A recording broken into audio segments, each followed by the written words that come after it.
Olá, eu sou Lisiane Holdefer, fonoaudióloga e psicóloga, e nesse vídeo a gente vai tratar a respeito do porquê os tratamentos para zumbidos são diferentes para diferentes pessoas. Porque nós não temos um tratamento único que vai resolver ou solucionar o zumbido de todo mundo. E porque muitas vezes aquela dica que alguém te dá, eu usei isso, eu fiz aquilo, quando você testou, talvez não tenha funcionado tão bem assim para você. A mesma coisa vale para o tempo de tratamento. Então, talvez você vá ver pessoas que vão dizer assim, eu fiz um tratamento X, em tal tempo eu estava bem, resolvido. E muitas vezes o mesmo tratamento vai demandar um pouco mais de tempo para outras pessoas. Então, o assunto do nosso vídeo, da nossa conversa, do nosso bate-papo hoje é porque os tratamentos para zumbido, hiperacusia e misofonia não são iguais para todo mundo e porque a gente personaliza esses tratamentos. E é o que muitas vezes gera muito desconforto, e eu percebo isso muito aqui na rede social e muitas vezes quando entro em contato no WhatsApp da clínica, a ideia de que a gente teria que dizer qual o tratamento da pessoa e quanto tempo esse tratamento duraria. E o desconforto é de que a gente realmente não tem como dar esse dado para ninguém, porque precisa de uma avaliação, e sim precisa, porque cada caso vai ter uma conduta diferenciada, mesmo que a gente use a mesma tecnologia, digamos assim, para tratar, é possível que a gente utilize protocolos e funcionamentos diferentes daquele conteúdo ali para aqueles pacientes. Então, vamos lá. Eu vou começar tentando explicar um pouquinho o que é zumbido, hiperacusia e misofonia. Quem está aqui há mais tempo vai talvez dizer, já sei, né? Mas é porque surgiu uma pergunta ali na caixinha de perguntas do porquê, o que seria um chiado, que a pessoa só ouvia falar de zumbido. Então vamos lá. O que é zumbido? Zumbido é a percepção de um som que não vem de fora, ele não está no ambiente. Então, eu percebo um som que não é produzido no ambiente. O zumbido, ele pode ter características completamente diferentes. A gente entende, às vezes, que, provavelmente essa pessoa entendeu que zumbido seria um apito, ou um zunido. Na verdade, o zumbido pode ser um apito, pode ser chiado, pode ser barulho de asa de borboleta, ele pode trepidar. Ele pode produzir sons de diversos tipos e diversos formatos, e todos esses sons, se eles não são produzidos por uma fonte sonora externa, eles são produzidos e percebidos internamente, eles são chamados para nós que trabalhamos com zumbido de zumbido, independente das características dele. A gente pode ter um zumbido, um tipo só de som, ou a gente pode ter mais de um tipo de som, vários tipos de som.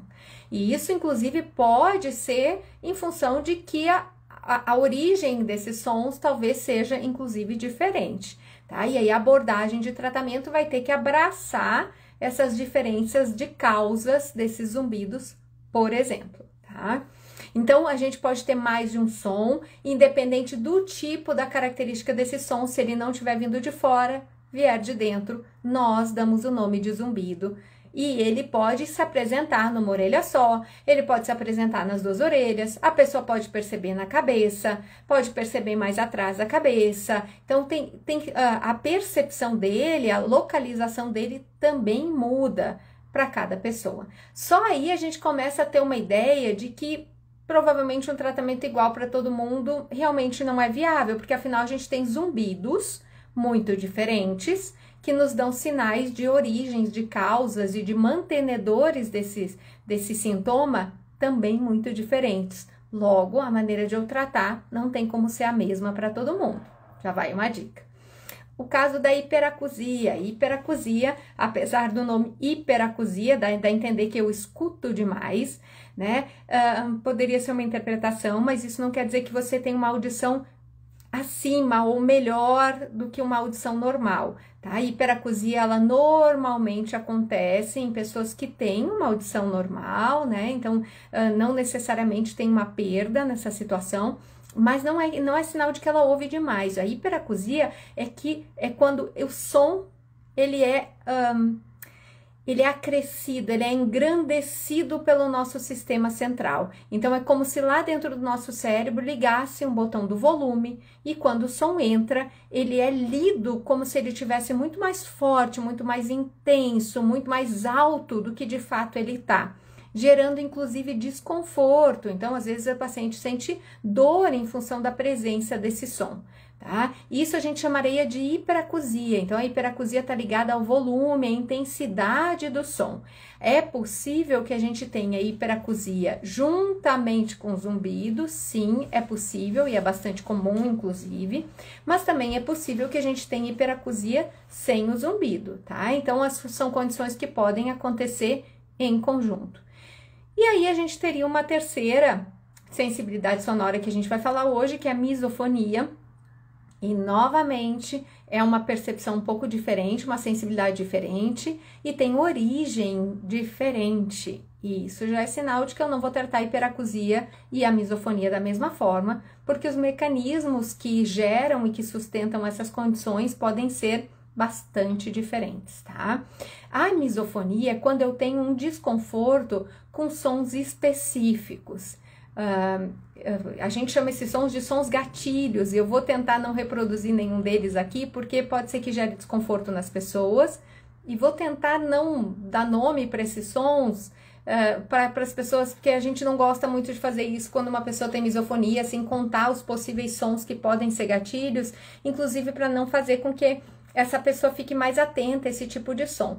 Mas normalmente a misofonia é um desconforto extremo que envolve uma reação emocional muito forte na presença de determinados sons que normalmente não tem nenhuma relação com o volume, não é porque eles são altos ou porque eles são lidos pelo meu cérebro como se eles estivessem altos, como se eles estivessem fortes. Na misofonia, o que acontece é que aqueles determinados sons, normalmente são sons repetitivos, é bastante comum que sejam sons de boca, por exemplo, que podem ser produzidos aí pela boca, e a gente tem infinitas possibilidades, nariz, boca, enfim, mas não necessariamente, às vezes são sons externos, são sons produzidos inclusive por animais, que geram esse gatilho, que dispara uma reação extremamente forte de raiva, de ódio, até um descontrole dessa pessoa em relação à presença desse som, ao gatilho desse som. Então, no caso da misofonia, a gente tem um sofrimento emocional muito intenso e uma resposta, às vezes, até física, assim, a pessoa realmente tem muita vontade de fazer com que pare o som, pode ter vontade, inclusive, de bater na pessoa ou na coisa que está fazendo o som, e não quer dizer que ela não goste dessa pessoa ou que não goste desse animal, mas simplesmente porque aquele som dispara nela uma reação emocional extremamente intensa e não controlada, porque ela é reflexa, ela é instantânea.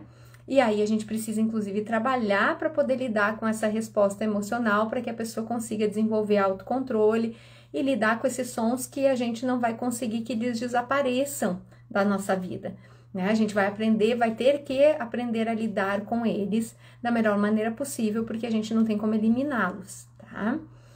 Enfim, então a gente tem 3 configurações diferentes, zumbido, hiperacusia e misofonia. As 3 podem ocorrer em conjunto, então aqui a misofonia também pode acontecer com a hiperacusia. A misofonia também pode acontecer no mesmo paciente com zumbido, né? E essas combinações, os 3 podem estar presentes em um paciente, sim, isso também pode acontecer, tá?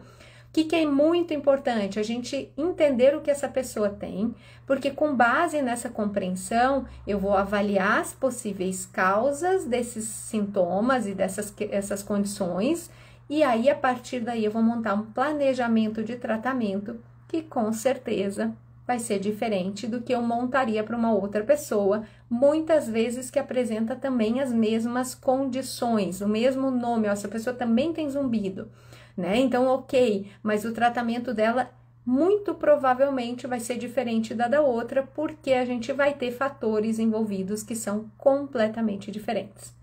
Tudo bem até aqui? Então, vamos lá. A Ana colocou, nunca consegui achar o tratamento. já passaram até sedativos. Ana, mas eu te sugiro, então, busca profissionais especializados. E aqui a Ana colocou, nunca consegui achar o tratamento. E aqui eu vou colocar um detalhe nessa história. O que a gente observa há muitos anos, que é uma coisa que a gente já praticava aqui há muitos anos e que hoje a literatura nos confirma, nos corrobora, é que normalmente os melhores resultados vêm de tratamentos combinados. O que é isso? Quando eu utilizo não apenas uma estratégia de tratamento, mas eu utilizo diferentes técnicas de tratamento. E por que nós fazemos isso? Porque na hora que a gente vai investigar as causas, tá? Principalmente causas de zumbido e hiperacusia, tá? No caso da misofonia, a causa não é onde a gente foca na resposta, tá? Porque muitas vezes a gente não tem onde palpar na causa, a gente ainda está estudando quais são as possíveis causas e aí existe, inclusive, um entendimento, vamos dizer assim, de que existe uma alteração neurológica nessas pessoas que fazem com que elas tenham, então, essa predisposição para desenvolver essa intolerância a sons. Então, tem um componente aí neurológico estabelecido, ao que parece, no cérebro dessas pessoas para desenvolver isso. A gente ainda não tem um tratamento que mexe nessa configuração neurológica diretamente, então não tem uma medicação que vai lá e organiza ou reorganiza essas conexões, mas eu tenho tratamentos que são capazes de me ajudar a reorganizar a minha reação frente a esses disparos, a essa configuração neural aí. Mas quando a gente fala, por exemplo, de zumbido e de hiperacusia, a gente vai ter mais de um fator causal, muito provavelmente. Então, quando a gente vai conversar com os pacientes, a gente observa que muitas vezes a gente tem muitas vezes, talvez eu diria que 90 e muitos por cento vão ter mais de um fator gerador de zumbido, mais um fator gerador de hiperacusia. E aí a gente sim vai ter que pensar em estratégias de tratamento para cada um desses fatores, se houverem formas de a gente tratar diretamente esses fatores, tá? E além disso, a gente vai tratar o resultado disso. Então, eu tive lá um gatilho que disparou o zumbido mudou a configuração do meu cérebro, gerou uma hiperativação em áreas do meu cérebro e eu tenho como tratar essas áreas, eu tenho como tratar os sintomas zumbido na hora que eu vou tratar lá essa hiperativação no cérebro. Existem estratégias, inclusive, que podem nos ajudar nisso. E com base nas características desse paciente, na história desse paciente, na maneira como ele percebe esse som e naquilo que foi avaliado, que talvez sejam fatores aí que estejam envolvidos em gatilhar e manter o zumbido, a gente vai montar estratégias de tratamentos. Então, eu costumo dizer que dificilmente eu uso uma estratégia só de tratamento, uma linha só de tratamento, a gente combina formatações diferentes de tratamento para que possa abraçar e ajudar esse paciente de uma maneira mais rápida e mais efetiva. Então, a gente observa hoje que a literatura fala que justamente quando a gente combina os tratamentos, quando a gente tem um tratamento combinado que abraça todas essas necessidades, a tendência é de uma resposta muito melhor em relação a esse tratamento, tá? O que eu ouço é tipo chiado, então é aquilo que a gente conversou, zumbido pode ser chiado, zumbido pode ser um apito, zumbido pode ter um som de panela de pressão, ele pode ter um barulho de cachoeira, de batida de asa de borboleta, ele pode ter, enfim, diferentes apresentações. Essas diferentes apresentações, nós damos o nome de zumbido para todas elas. Então, a gente pode ter, inclusive, mais de uma ao mesmo tempo. Posso ter mais de um tipo de zumbido, um tipo de som de zumbido. Então, isso é uma das coisas que podem ocorrer, dependendo do que está envolvido ali com aquele paciente, tá? E ele pode se apresentar, como a gente falou, de um lado, de outro, na cabeça, enfim, de diferentes apresentações aí, ele pode aparecer aí pra gente, tá bom? Tô tentando ver se eu consigo dar sequência aqui nas perguntas, que eu vi que já tem algumas, tá? Aqui, Andressa, meu marido está com zumbido, por onde começar a investigar? Boa pergunta. Então, vamos lá. Eu tô com zumbido, onde eu começo? O primeiro passo que eu recomendo para absolutamente todo mundo, não sou eu, é um médico otorrinolaringologista, eu sou fonoaudióloga e sou psicóloga, minha parte é o tratamento, né, o diagnóstico e o tratamento, mas o médico otorrinolaringologista é o nosso primeiro passo, de preferência buscar um médico que a gente chama otoneurologista, dentro da especialidade de otorrinolaringologia, tem uma subespecialidade que chama otoneurologia. Então, dentro da otorrino, eu posso me especializar na rinologia no nariz, na laringologia, na laringe, na prega vocal, na fala, né, nessa região, ou eu posso me especializar em otoneurologia, e aí eu vou estudar a região da orelha, de perda de audição, de tontura, de zumbido. E dentro da otoneurologia, em profissional, então, que tenha conhecimento, que tenha experiência nas questões do zumbido. Né? Com base nessa avaliação desse médico, ele pode te prescrever, talvez, medicações, se as causas do zumbido forem medicáveis. A gente não tem um remédio para zumbido, isso não existe no mundo, não é questão do Brasil. Então, isso que vendem na internet, essa gotinha aqui é para o zumbido, não é para o zumbido. A gente não tem uma medicação para o zumbido, nós temos medicações para possíveis causas do zumbido. Então, olha, essa aqui é uma causa e essa causa tem um tratamento medicamentoso. Muitas vezes eu resolvendo essa causa, o zumbido vai na dança junto. Então, sim, é possível que seja prescrito para você medicação e tal, mas de qualquer forma, esse médico, ele vai solicitar exames, alguns deles provavelmente serão feitos por fonoaudiólogos já, e aí, a partir daí, ele vai prescrever o tratamento para você, ou até encaminhar para o teu marido, no caso encaminhar ele para outros profissionais, e aí, a partir daí, os outros profissionais vão entrar com as suas estratégias de tratamento direcionadas para a necessidade de cada um. Mas o início tem que ser com o médico otorrinolaringologista, tá? Ana Lúcia, minha audiometria deu perda auditiva, eu vou usar aparelho auditivo. Tenho chances de melhora do zumbido? Sim, o aparelho auditivo é um dos tratamentos para zumbido. Por quê? Porque perda de audição é uma das causas. Então, muitas vezes, em muitos pacientes, a gente observa que o uso do aparelho auditivo traz um alívio realmente muito grande em relação ao zumbido e é uma excelente opção de tratamento, tá? Você não deu boa noite, Ana? Eu já não sei se eu comecei dando boa noite ou não. Então, pessoal, boa noite para todo mundo. A Ives colocou zumbido há 2 anos, do lado esquerdo, constante, parece som de cigarro. Ó, é um tipo de som que a gente observa bastante o pessoal relatar no consultório, tipo cigarra. E sente muita ansiedade, procurou otorrino e psiquiatra, que devo fazer? Tá difícil. Eu não sei o que foi que eles te recomendaram, o que eles te prescreveram, mas assim, pelo teu relato, eu já me identifico, já quero conhecer o caso. Eu já procuraria, se você já está em tratamento com o otorrino e com o psiquiatra, talvez seja a hora de você tentar buscar uma psicoterapia mais direcionada para o zumbido, se é ela que no momento está te atrapalhando, e para essa ansiedade, tá? Hoje a gente entende, tem alguns estudos mais recentes que entendem que a origem do zumbido pode estar ligado a um peptídeo opioide que é chamado de norfina, que é liberada lá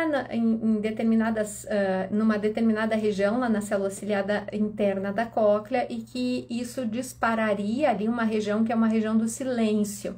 E é isso que geraria o zumbido, tá? Tô falando assim muito por cima, é algo muito, muito, muito cabeludo. Eu acho que eu nem saberia explicar para vocês com todos os detalhes, né, técnicos assim. Eu tive algumas aulas sobre isso e saí com a cabeça fervendo. Mas o que é curioso em relação a essa dinorfina é que esse peptídeo opioide, ele é ele está ligado, a sua liberação está ligada a situações de medo, ansiedade e estresse. Então, a gente percebe uma relação bastante íntima, e aí vocês talvez tenham muito mais propriedade para me contar do zumbido com as questões emocionais, e aqui eu não estou dizendo que o zumbido tem origem emocional, que foi a sua ansiedade que causou o zumbido, não é assim, senão vamos considerar que todo mundo estaria com zumbido, que todo mundo, se não está num período de ansiedade, já viveu um período de ansiedade na vida, e não é assim, tem toda uma configuração, tem toda uma estrutura que faz com que nessas pessoas esse disparo ocorra, tá? Eu costumo dizer que zumbido é um quebra-cabeças, e porque ele tem muitas causas e muitas pecinhas que se juntam e que vão fazer com que o zumbido apareça, tá? E são essas pecinhas que a gente precisa encontrar e encaixar para fazer com que o zumbido alivie, tá? Ou até a gente possa falar em cura do zumbido, tá? O Ives perguntou, zumbido tem cura? Ó, justamente isso. Então, sim, o zumbido pode ter cura. Como cura a gente entende remissão, ou seja, esse paciente não perceber mais o som do zumbido. Essa jamais pode ser uma promessa de qualquer profissional ético e correto que vai trabalhar com zumbido. Então, se vocês chegarem no profissional e ele disser para você, eu garanto para você que você nunca mais vai ouvir nada, eu vou curar, zerar o seu zumbido, sai correndo, porque com certeza você tá na mão de um charlatão, tá? Isso ninguém pode prometer, volto a dizer, não é uma questão do nosso país, inclusive o nosso país é muito capacitado em relação ao tratamento do zumbido, tá? O que a gente faz aqui, realmente, a gente vê estratégias às vezes muito mais consistentes, relevantes e muito para frentex aí em relação ao que a gente encontra lá fora, em algumas técnicas, algumas estratégias. Então não é uma questão brasileira, é que a gente não tem como saber quem vai entrar em remissão, tá? E nem garantir a remissão para nenhum paciente. Agora que o zumbido pode diminuir, ele pode deixar de ser um incômodo, independente do volume dele. Às vezes a gente linka, não só se ele baixar de volume, se eu deixar de ouvir eu vou ter paz. E a gente observa que o incômodo do zumbido não está ligado a isso. As pesquisas mostram que, na verdade, tem pessoas que têm um zumbido bem mais intenso do que outras pessoas que têm um zumbido bem fraquinho, e o incômodo delas com o zumbido, mesmo o zumbido sendo mais forte, ele é bem menor do que essas pessoas que têm um zumbido fraquinho. Então, o incômodo com ele não está ligado a ele tá alto ou ele tá baixo, mas com mecanismos de significação e circuitarias que a gente ativa lá no cérebro. E aí que é a chavinha para a gente virar esse incômodo, tá? Independente de ele desaparecer ou não. E acreditem, a gente pode viver muito bem e plenamente, mesmo sem o zumbido ir embora. E talvez a ideia de que eu só vou ser feliz se o zumbido sumir, seja um grande puxão de tapete na sua vida. Comece a considerar a possibilidade de que, apesar do zumbido estar ali, eu posso viver lindamente, plenamente feliz. Até porque eu espero e acredito que vocês tenham momentos da vida de vocês em que, mesmo com o zumbido, vocês nem lembram dele. Que vocês curtem, que vocês se divertem, que vocês, sei lá, estão com a família, estão com os amigos, ou estão fazendo alguma coisa que gostam, ou estão fazendo uma atividade que é muito interessante para vocês, e é como se o zumbido, nesse momento, não existisse. Então, pense que isso pode ser replicado. Isso pode ser replicado numa constância. Então, a existência dele ou não necessariamente implica uma vida ruim, uma qualidade de vida ruim, tá? Então, sim, pode ter cura, sim, pode ter remissão, não é uma promessa, não tem como a gente garantir, nenhum profissional que seja estudioso e do zumbido vai te fazer essa promessa, porque a gente não sabe quem entra nem quem não entra, a gente vê casos, a gente acompanha casos, graças a Deus, mas não é uma garantia, tá bom? O Ademir colocou: o silêncio amplifica os sons internos da via auditiva em pessoas saudáveis, sem ansiedade, sem depressão, sem hiperacusia, sem perda auditiva. Sim, o que acontece? A gente tem um mecanismo bastante antigo, que é o mecanismo de que no silêncio, por exemplo, quando a gente vai dormir, o nosso cérebro não dorme, a nossa via auditiva não dorme. Então, quando a gente vai dormir, a nossa via auditiva, na verdade, trabalha em dobro. Ela vai buscar som para poder me defender. Quem tem filhos aí, talvez até tenha um dado aqui para dividir com a gente, que depois que teve filho, o sono mudou. Eu não sei se vocês já viveram essa experiência, tá? Uma experiência que eu não tive, mas que eu escuto muito. E o que é? Um mecanismo básico de sobrevivência. Quando a gente tem filho, o sono, a gente dorme, ok, mas a nossa via auditiva está nesse sistema de alerta, só que ele está nesse sistema de alerta ainda maior, porque tem uma vida que depende de mim. E aí, quando o filho chora, quando ele faz algum ruído, a gente, acorda rapidão, porque o meu cérebro entende que esse serzinho depende de mim para sobreviver, e na hora que ele faz um ruído, ele pode estar em perigo. Acontece a mesma coisa se a gente está muito ansioso, o nosso corpo está num sistema de que tem algo perigoso que pode acontecer comigo o tempo inteiro. Então, qualquer barulhinho tem a tendência a me acordar. Minha via auditiva não dorme, ela vai ser que nem o coração, ela só vai parar de funcionar na hora em que eu morrer. Tá? Então, essa via trabalha em dobro, em silêncio, em busca de som para me defender. Então, sim, a gente poderia dizer que o silêncio amplifica, né? Mas não é que ele amplifica os sons internos, é que, na verdade, ele trabalha, ele tá ali em uma atividade bastante excessiva dessa via. Eu costumo dizer que como o zumbido a gente já vê isso por pesquisas de neuroimagem, né? O zumbido é a hiperativação de algumas áreas do cérebro. Se à noite o silêncio faz com que essa via auditiva hiperativa em busca de som para minha defesa, automaticamente o que eu tenho é mais ativação de uma via que já está hiperativada. E aí sim eu posso perceber o zumbido mais forte, tá? Isso não tem nada a ver com estresse, ansiedade diretamente, é um processo que acontece com todo mundo, com todos nós. E aí quando o zumbido e as vias já estão hiperativadas, já estão lá, a tendência é a gente perceber o zumbido mais forte mesmo, tá? Ana já foi a vários otorrinos e não teve uma saída, então procura outro profissional.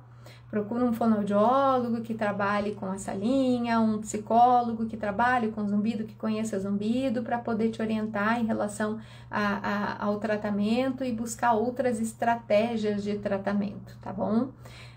Inclusive porque você coloca aqui que você perdeu um pouquinho da audição, então é algo para avaliar se a estratégia de tratamento tem que englobar essa perda de audição também, ou se não é uma perda de audição que a gente trate nesse momento, enfim, tá? A acupuntura faz parte do tratamento para zumbido? Pode fazer, tá? Pode fazer. Então, é possível que a gente associe, eu sou acupunturista também, sou especialista em acupuntura, então muitas vezes eu associo, sim, estratégias da acupuntura em alguns pacientes. A gente tem trabalhos bastante interessantes de auriculoterapia né, casamento eu volto a dizer, a gente dificilmente faz uma estratégia isolada. Então, quando o paciente chega para mim lá dizendo, eu quero fazer acupuntura para zumbido, eu já explico, muito provavelmente, se a gente entrar só com essa estratégia, você vai se frustrar. E eu já vou deixar bem claro, porque a gente vai ter que investigar que tem outras coisas aqui acontecendo e que a acupuntura é um excelente auxiliar. Mas eu não entendo que ele sozinho vá resolver muitos dos zumbidos, tá? Não que não vá resolver um caso ou outro, mas a gente não observa essa resposta tão expressiva quando a gente utiliza a acupuntura isolada. Então, é uma estratégia que eu utilizo sim, e utilizo casado com outras estratégias e que é uma boa parceira aí no tratamento do zumbido, né, em muitos casos, sim, tá? Gui colocou que a hora de dormir é a pior, é onde o silêncio aumenta, né, Gui? A gente tem alguns fatores ali, a gente tá cansado, cansaço físico e mental, a gente já tem todos os fatores, né, da noite em si, a gente já tem o silêncio, então a gente tem todo um processo de faxina que tem que acontecer no cérebro para a gente poder entrar nesse processo de sono, de a gente se aquietar para a gente poder dormir e adormecer, e aí se aquietar. Às vezes lá dentro a gente está muito angustiado porque o zumbido está ali, está aparecendo mais, que já está silencioso, aí entra numa circuitaria aí que atrapalha muito esse processo, tá? É algo para buscar, se isso tiver difícil, às vezes vale a pena você buscar ajuda, tá? E o tratamento, olhar para isso com muito carinho, olhar para esse momento com muito carinho, porque isso não precisa ficar dessa forma, tá? Fibromialgia pode ser a causa do zumbido. Olha, eu não diria que a fibromialgia é a causa do zumbido, mas o que talvez fatores que causam a fibromialgia talvez estejam relacionados ao zumbido. Além disso, a gente tem na fibromialgia questões, configurações musculares, né, que podem sim também impactar no zumbido. É bastante comum um paciente com fibromialgia também ter associado o quadro de depressão, que também tem um impacto no zumbido. Então, eles têm muitas fontes em comum, tá? Eu nunca li nada dizendo que a fibromialgia é a causa do zumbido, mas essas fontes em comum e esses impactos físicos em comum, eu acredito que possam ter absolutamente muita relação, tá? Volto a te dizer, eu nunca li, não quer dizer que não existe essa possibilidade, tá? Aqui o pessoal usa a terapia sonora para ajudar a dormir, é uma boa estratégia, tá? O uso de sons para dormir, então é uma boa estratégia. Então, que acabaram as perguntas, eu vou trazer aqui alguns dados para a gente pensar. Então, o que a gente tem que considerar aqui? A gente tem, se vocês forem conversar com alguém, talvez vocês vão se identificar com muitas das sensações, dos sentimentos e da estrutura, talvez, que possa estar envolvida na geração do zumbido. Mas lembrem o seguinte, que talvez a maneira como a gente vai abordar um caso ou outro precisa ser única e individual. A gente não tem um tratamento, e esse aqui, às vezes o pessoal briga comigo na internet, já falou muito, mas não ajudou em nada, não deu o que é para fazer. Eu não sei o que é para fazer. Se eu não avaliar a pessoa individualmente, eu não conseguir identificar o que está envolvido naquele caso, eu não posso, seria até uma insanidade da minha parte, dizer o que essa pessoa deveria fazer, ou saber exatamente o que vai resolver o problema dela. Porque, na verdade, eu preciso entender o que está na causa, o que está na origem e o que está mantendo isso, para que eu possa trabalhar na direção correta para essa pessoa. Então, sei lá, se você fura um pneu, né? Às vezes a localização que você furou o pneu, se você furou esse pneu porque você subiu numa calçada e dobrou o ferro, eu sou péssima, né? O ferro do pneu é diferente do que eu vou fazer com esse pneu para consertar ele, do que se entra um prego no pneu. Então a gente tem tratamentos, eu sei que é uma comparação meio tosca, mas a gente tem tratamentos e formatos diferentes de lidar com aquela situação, mesmo sendo a mesma. O meu pneu furou, o meu pneu murchou, mas esse murchar pode ter origens e aí, com base nisso, o que eu vou fazer, se ele murchou porque ele tá vazio, tá sem ar, eu vou encher de ar. Agora, se ele tiver furado, eu vou encher e não vai resolver nada e eu vou me frustrar. A mesma coisa vale para esse tipo de situação. Então, a gente não tem como dizer isso aqui resolve todo mundo, tá? Porque isto não é uma realidade. Cuidado com fórmulas mágicas, cuidado com receita de bolo, cuidado com isso aqui é milagroso e resolve o problema de todo mundo, cuidado com protocolos pré-estabelecidos para todas as pessoas.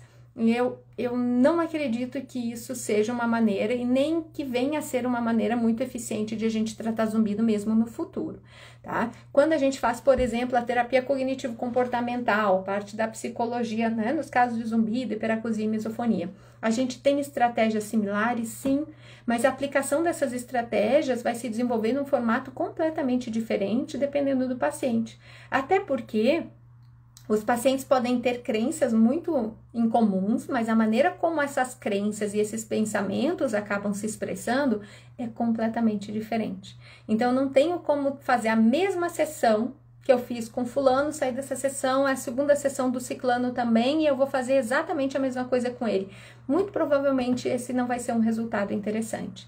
Então, sim, a gente precisa entender de zumbido, a gente precisa entender das suas origens, a gente precisa entender da hiperacusia, a gente precisa entender das suas possíveis causas.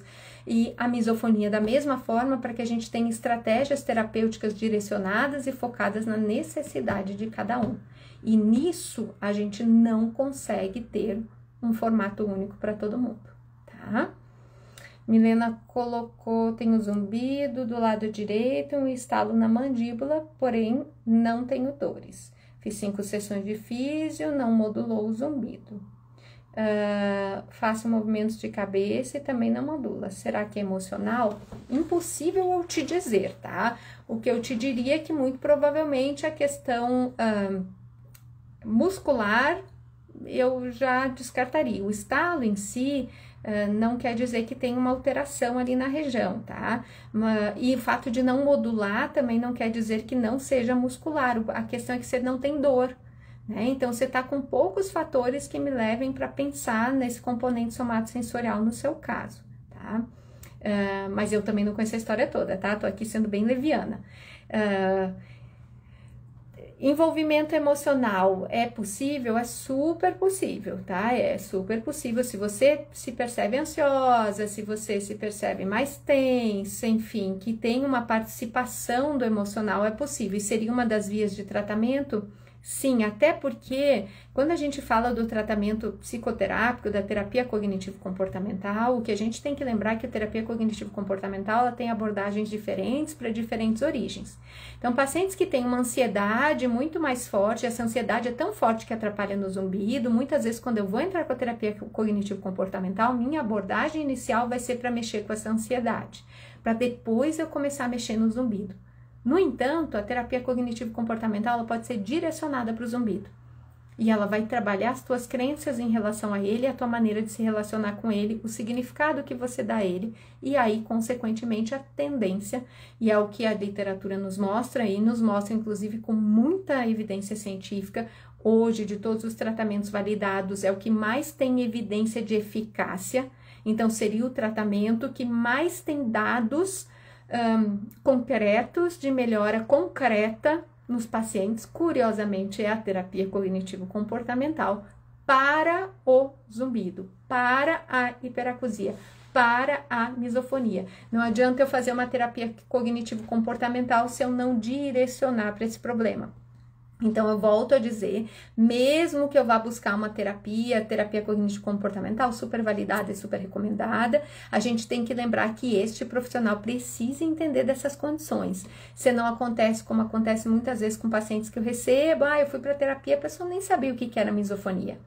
E aí, nisso, eu tive um excelente acolhimento, eu tive uma excelente terapia, mas eu não consegui direcionar para a minha necessidade, né? Não quer dizer que o profissional não é competente, a gente não sabe tudo, tá? A gente não consegue tratar tudo.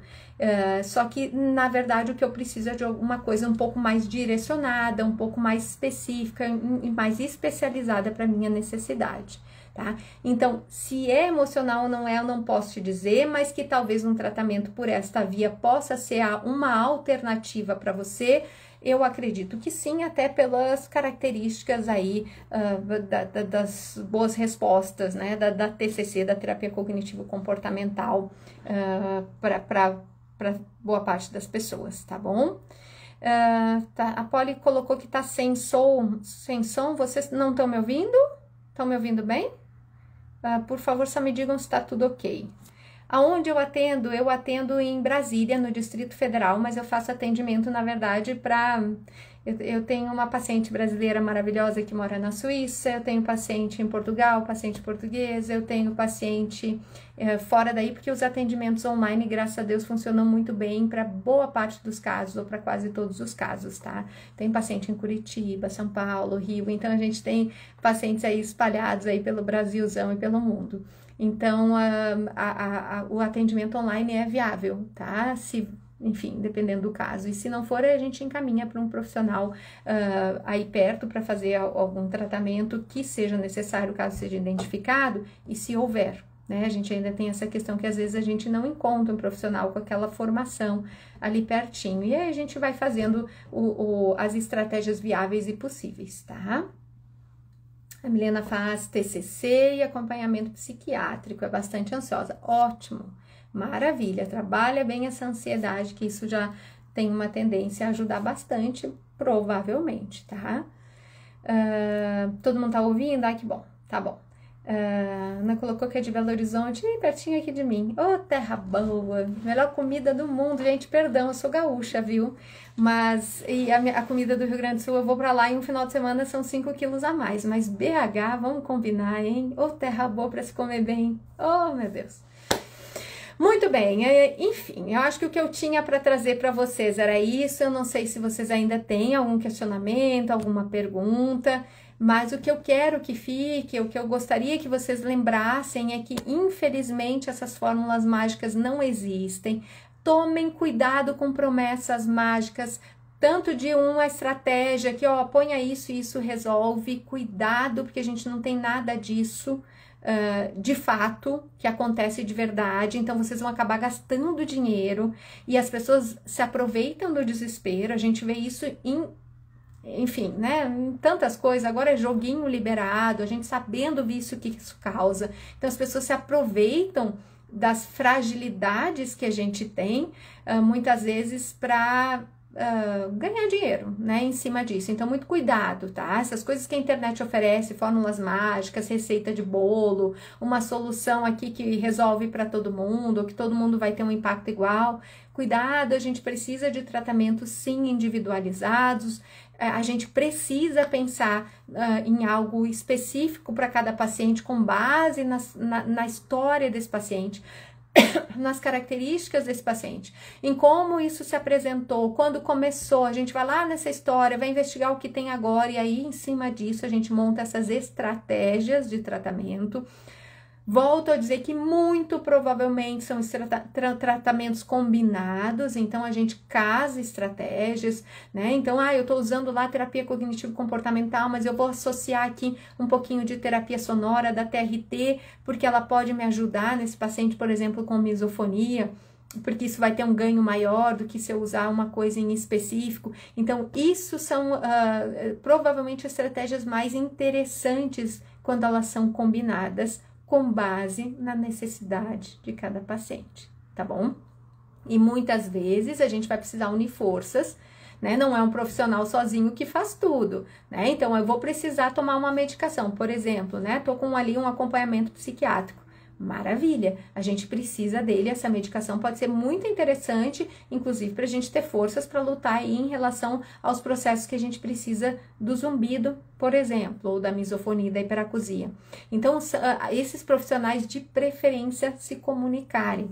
Eu sempre peço para os pacientes, olha, quando você voltar no seu médico, dá aqui meu telefone, passa o meu WhatsApp, que é interessante a gente trocar uma ideia, porque te conhece de uma maneira diferente do que eu tô te conhecendo, e a gente juntos pode montar estratégias muito mais interessantes e unir forças aí para ajudar. Então, isso é uma outra coisa que também acontece com muita frequência, de a gente ter mais de um profissional envolvido e essa comunicação aí ser interessante e importante para que os resultados sejam melhores e mais direcionados para a necessidade de cada um, tá?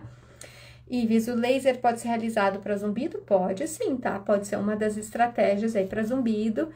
Eu utilizo, tá? O laser, a fotobiomodulação, e eu faço o tratamento combinado, tá? Eu não utilizo o laser sozinho, a gente, novamente, utiliza o laser como uma das estratégias. Eu, às vezes, junto com a acupuntura, com a neuromodulação auricular vagal, com a terapia cognitivo-comportamental, enfim, tem outras diversas formas de a gente tratar, tá? Mas sim, pode ser uma estratégia interessante em alguns casos, tá? Então, isso precisa ser avaliado com muito critério por causa das expectativas, tá? Às vezes a gente acha, não é milagre, tá, gente? Isso é uma outra coisa, porque quando surgiu lá em 2023, vai sair umas reportagens como se fosse algo milagroso, se a pessoa fosse fazer lá algumas sessões e saísse zerada e que isso resolve lindamente dessa forma. Não funciona assim. E, novamente, devo dizer para vocês, não tem um protocolo que a gente aplique igual em todo mundo. Tá? Inclusive no laser, a gente vai pensar individualmente onde eu vou aplicar, qual dosagem que eu vou dar, porque esse paciente apresenta essa características, então é interessante eu direcionar esse estímulo nesse ou nessa direção. Então, até aí a gente também tem que tomar cuidado, tá? Esses formatos únicos, aplica isso aqui, nisso aqui, nisso aqui, não é uma estratégia tão interessante assim, do que é uma avaliação mais individualizada das necessidades e uma aplicação mais direcionada, tá bom? Ana, o laser não ajudou em mim. Então, aí tem que ver como foi aplicado, qual dosagem que foi aplicada, quantas sessões você fez, porque às vezes a gente diz, eu fiz aqui 4, 5 sessões e não adiantou. Talvez não vai adiantar mesmo, tá? E às vezes a gente vai precisar de muito mais do que isso. Então, também tem isso. Isso é uma outra coisa, até bom, antes de a gente terminar, que eu me lembrei disso. Isso é uma outra coisa para vocês terem em mente. O tratamento para zumbido não traz respostas iguais a quando ele apareceu. O que eu quero dizer com isso?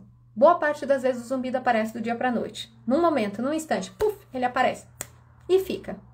E aí a gente espera que na hora que eu for tratar, eu vou fazer alguma coisa, uma estratégia, ele vai sumir, nunca mais vai aparecer. Olha, eu tenho 25 anos de experiência e eu falo isso para os pacientes. Acho que tem um caso que eu lembre, se tiver mais um, talvez seja muito, que a gente vê essa resposta, estalou e sumiu, tá? Normalmente a saída dele é lenta. ela é trepidante. O que que eu quero dizer com isso? Ela não é uma linha assim, ai, tá saindo, tá saindo, tá saindo, ele tá indo embora. Não, ele vai, daí ele tem um momento aqui que ele piora, o tropeço que eu chamo. A gente não dá ré, a gente tropeça. E aí eu vou de novo, aí ele vai indo, e aí eu tenho um momento não tão bom, e aí ele vai fazendo uma pirueta para ele me dar descanso na vida. Ele não sai nesse jatinho que ele apareceu normalmente. Então, cuidado também com essa ideia de que, eu vou fazer aqui 1 ou 2 sessões, isso vai mudar completamente, ou isso tem que mudar. A Ana colocou aqui 15 sessões, então fez um número bem razoável de sessões, então é o caso de avaliar mesmo se valeria a pena continuar, ou se já é o momento de parar mesmo, tá, Ana? Mas eu diria que é pelo menos, né, em 16 sessões pra gente poder pensar se vale a pena continuar ou não, tá? 15 aí já dá pra ter uma ideia, tá? Enfim, então eu sei que a gente, né, mas o que eu costumo dizer, se você sentar em casa e não fizer nada, daqui a 1 ano o teu desconforto permanecer o mesmo, é muito melhor você dar sequência num tratamento que, por mais longo que seja, daqui a 1 ano vai te dar uma perspectiva de você estar completamente diferente. E a gente observa isso nos pacientes, assim, é lindo de ver. Tem um paciente que me veio à mente que eu vou atender amanhã e que ele fez um processo muito lindo. Ele é um paciente que eu atendo, ele é do Rio de Janeiro, e eu atendo ele online. Ele veio para mim para TCC, ele fazia físio lá no Rio, ele fez todo um trabalho e hoje ele já tá comigo aí já tem 1 ano e assim, a relação dele com o zumbido já não representa mais muita coisa. Ele tem ainda um receio em relação ao zumbido por causa de toda a situação que ele viveu. Mas fora isso, já o zumbido baixou a tal ponto que ele mal percebe, as situações onde ele percebe são mínimas, então não é mais nem de perto o que foi. E hoje eu atendi um paciente que está comigo aí, são poucas sessões, também está fazendo o TCC, e ele foi tão lindo que ele me falou, você não tem ideia como tá me ajudando. Gente, eu saí assim, hoje eu parecia que eu tinha ganhado na Mega Sena, hoje eu tô um nojo por causa dessa sessão, porque aí ele me falou isso, são poucas sessões que a gente tá juntos, eu acho que não tem nenhum mês, e ele falou, você não tem ideia de como tá me ajudando, e a gente vê, sabe, a gente tá vendo ele voltar a fazer as atividades que ele não fazia antes, que ele tinha parado, então assim, as coisas estavam bem paradas e a vida dele tá começando a encorpar, assim, tá uma cara muito mais parecida de antes do zumbido do que todo o processo doloroso que ele viveu. Então, assim, é aqueles momentos delícia, assim, que a gente tem e isso é viável, isso é possível, tá? Ele já começou a ter essa resposta em menos sessões, tem pessoas que vão ter resposta com mais sessões, tá? Então, tenham paciência com vocês mesmos também, tá? É correto dizer que passados 6 meses e não tiver ocorrido remissão, posso dizer que o zumbido é crônico? Tem estudos que dizem que a partir de 3 meses o zumbido é crônico e tem estudos que dizem que a partir de 6 meses o zumbido é crônico. Agora, atenção com o que você entende por crônico. Crônico não é uma sentença de que ele não vai embora ou que ele não pode ter chance de remissão. Tem pacientes que têm zumbido há mais de 6 meses, há mais de 3 meses, zumbido crônico e que tiveram remissão. Ele pode ter cura, tá? O crônico é que ele não é agudo, ele não é episódico, é que ele já criou uma estrutura lá no córtex. Essa hiperativação, essa rede neural está ativada e isso deve ser observado. É isso que a gente observa a partir de 3 meses, a literatura ali fala 6 meses, do fato de que essa circuitaria já está montada. E que aí a gente tem que olhar com esse formato. Isto não é uma sentença de que não tem tratamento, não tem como melhorar ou não tem como, quem sabe, potencialmente entrar em remissão, tá? Então, cuidado com a ideia de que crônico eu estou condenado com isso. Não funciona assim, tá? E a constância das sessões do laser, o que eu sempre falo, o que eu observo com base na literatura, minimamente 2 sessões por semana nos primeiros 4 semanas, tá? Então, as primeiras 8 sessões, pelo menos 2 vezes na semana. O ideal do laser seria uma constância um pouco mais frequente mesmo, tá? 3 vezes na semana, inclusive seria o ideal. Tá? Para vocês terem uma ideia, eu aplico em mim, não é para zumbido, tá? Eu aplico em mim para preventivo, porque a gente consegue usar a fotobiomodulação, né, o laser para Alzheimer, demência, e aí eu utilizo nessa prevenção, a pessoa que tem medo da cabeça, né, mas não é, ter a gente ficar atento a isso. E eu utilizo ele também mais direcionado para alterações glicêmicas, que eu tenho uma tendência aí, né, eu sou meio doceira e eu tenho uma tendência a ter uma resistência à insulina antiga. E realmente comecei a usar o laser nesse sentido, eu uso dia sim, dia não. Obviamente eu tenho acesso ao equipamento, eu tenho todo o processo, então obviamente para mim é mais fácil e realmente eu percebi resultados muito interessantes. Então o laser ele não é diário, não é todo dia, mas também se ele for feito muito esporadicamente, é muito provável que para até você perceber diferença do resultado dele, vai demorar muito e talvez você já desanime. Então, o ideal seria que ele fosse com um pouquinho mais de frequência, tá? Com pelo menos um dia aí de intervalo entre eles, mas com, né, mais frequência. E volto a dizer, avaliados caso a caso, tá? Vives diz que sente há 2 anos o zumbido. Tudo bem. Isso não quer dizer que não tenha tratamento, tá, Ives? Isso não quer dizer que não possa ter melhora, tá? Ninguém vai te falar que vai te garantir remissão, que vai te garantir cura, ninguém que tenha o mínimo de bom senso. Mas que você está condenado a ter um zumbido incômodo e viver com esse incômodo, esse desconforto, dessa forma, isso não tem nada a ver com o tempo. Isso é um outro fator que gera muito sofrimento, principalmente nos meus pacientes que estão na terapia cognitivo-comportamental, eu vejo muito essa contagem do tempo. Então, assim, já se passaram X tempo, como se isso fosse sentenciá-los a permanecer com zumbido, a isso não ter cura, porque a gente escuta dizer o quanto antes melhor. Sim, o quanto antes melhor, mas o fato de você já ter iniciado o tratamento já é algo que vai mexer nessas sinapses neurais, já vai enfraquecer essas conexões que tendem a cronificar.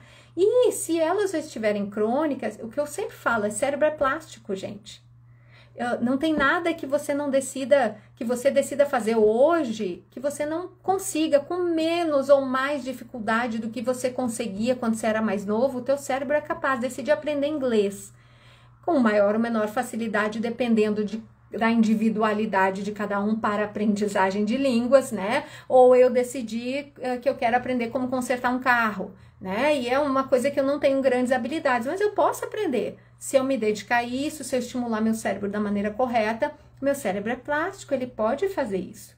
E a mesma coisa acontece em relação ao zumbido, hiperacusia e misofonia, tá? O que a gente não recomenda? Então espera para ver como é que fica. Você vai esperar sofrendo? A tendência é que essas conexões fiquem cada vez mais fortes, a tua relação com o zumbido fique cada vez mais problemática, uma relação tóxica, né? Como se você tivesse um relacionamento tóxico. Você sai dele com trauma, você sai dele com um monte de marcas que, se você resolver antes, melhor, mais fácil e menos sofrimento, né? Agora, se ele tá aí há 2 anos, se ele tá aí, eu já atendi pacientes que tinham 40 anos de zumbido e tiveram uma melhora muito expressiva. Mas muito expressiva, até fizeram vídeos, participaram do meu mestrado e tal, e eu, enfim, guardo eles no meu coração. Então, assim, isso é possível, tá? Você não está condenado em relação ao tempo, tá? Lembrem disso, por favor, para vocês não acharem que agora já não adianta mais nada. Adianta. E lembrem também que essas são áreas que são muito estudadas. Muito. A gente pode não ter a resposta que vocês desejam, a pílula mágica ou o tratamento aqui que resolve rapidão, ok, isso não tem, ainda não, né, não se direciona para isso, mas é estudado largamente, não é uma área da medicina ou da fonoaudiologia, enfim, que é esquecida, muito pelo contrário, tá? E cada vez mais falada, cada vez que você vai eu dei aula agora na Associação Brasileira de Audiologia, eles têm um congresso internacional todo ano. Eu dei aula em painel e uma mesa redonda de zumbido.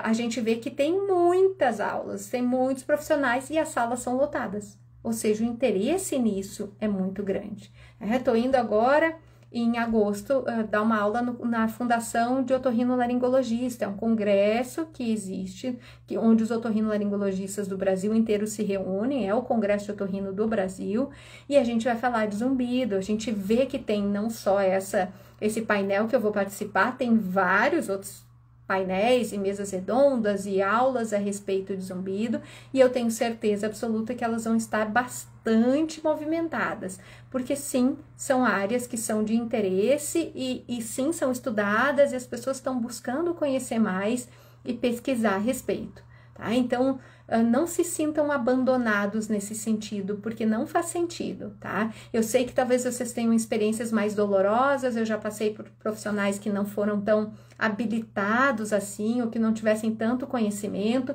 mas eu falo que é a mesma coisa se eu recebesse um paciente de disfagia. Disfagia é aquela dificuldade na deglutição.